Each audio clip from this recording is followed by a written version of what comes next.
Bonjour à toutes et à tous, bienvenue sur la chaîne Formation OTM et Logistique pour cette nouvelle vidéo sur la méthodologie d'analyse des plans de palettisation. Les 3 plans de palettisation que vous voyez ont été proposés par votre responsable. Les palettes sont vues de dessus. Vous avez donc ici 3 représentations de lits de palette vues de dessus. Pour rappel, le lit d'une palette c'est un niveau de la palette. Ici on a la largeur de la palette. Là c'est la longueur de la palette vue de dessus. Là j'ai mon colis vu de dessus. Avec ici sa largeur. Et là la longueur du colis. Petite info supplémentaire avant de commencer l'analyse, votre responsable vous interdit de sélectionner une palette qui présente des débords.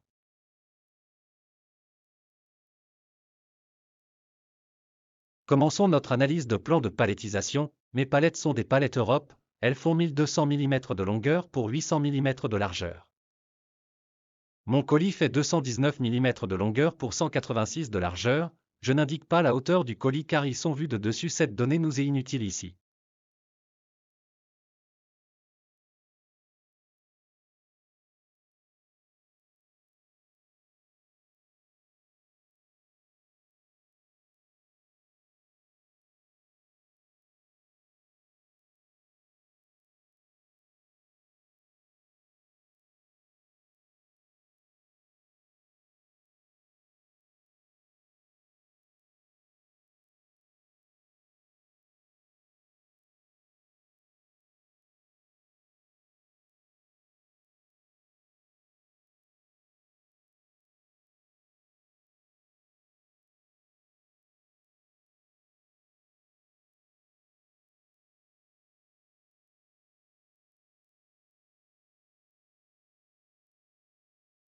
Sur la largeur de la palette, j'ai 3 longueurs de colis ici, soit 3 fois 219 mm et 4 largeurs de colis dans le rang combiné. Je vais donc faire 3 fois 219 qui me donne 657 mm occupés par mes colis sur une largeur de palette qui est de 800 mm. Je fais donc 800 mm moins 657 et je trouve que mes colis sont en retrait de 143 mm avec ce positionnement sur la largeur. Pour le rang combiné, je fais 4 fois 186, ce qui me donne 744 mm. La largeur de la palette est de 800 mm. Je vais donc à nouveau soustraire 800 mm à 744 et je trouve 56 mm à nouveau de retrait.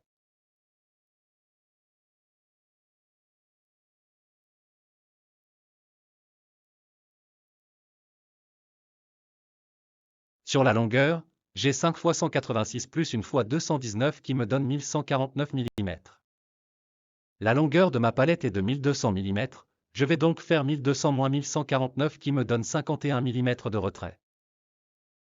Le plan de palettisation numéro 1 ne présente pas de débord.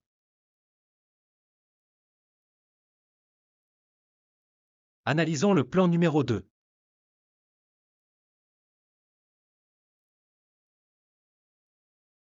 Sur la largeur de la palette, j'ai 6 largeurs de colis, soit 6 fois 186 égale 1116 mm. Je sais que la largeur de ma palette est 800 mm. Je vais donc faire 800 moins 1116 mm qui me donne ici 316 mm de débord. Attention, mon responsable m'a demandé de ne pas autoriser les débords. Je vais continuer l'analyse mais je sais dès à présent que ce plan ne convient déjà pas. Sur le rang combiné en largeur, j'ai 3 longueurs de colis, soit 3 fois 219 mm qui me donne 657 mm. Je fais comme auparavant 800 mm de largeur de la palette moins 657 et je trouve là un retrait de 143 mm.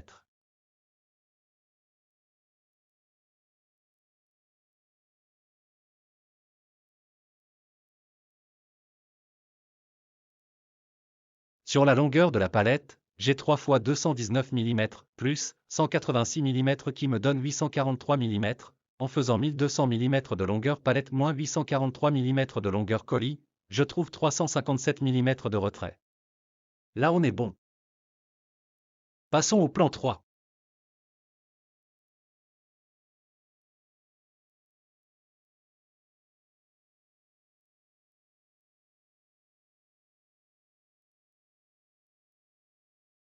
Pour le plan numéro 3G sur la largeur, 2 rangs qui ont cette configuration, 5 fois 186 qui donne 930 mm, je fais ensuite 800 mm de largeur palette moins les 930 mm occupés par les colis, ce qui me donne un débord de 130 mm.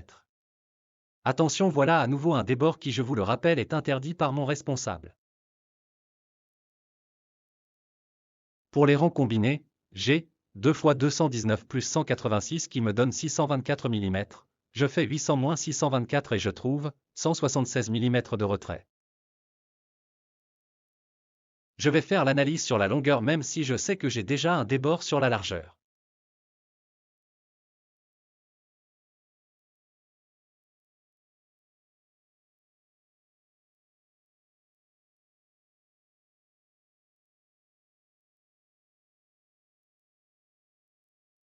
Sur la longueur, j'ai 2 x 219 plus 3 x 186 qui me donne 996 mm.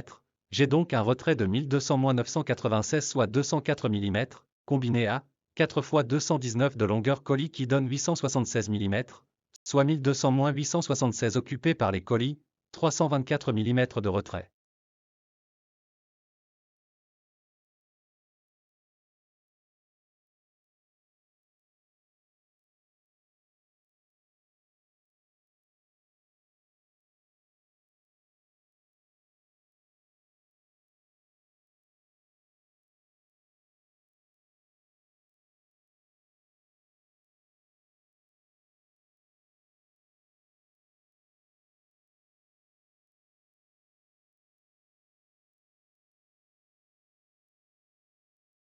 Le plan que je dois retenir est le plan numéro 1, pas de débord, je peux inverser les colis d'une couche à l'autre, il est aussi plus simple et plus stable.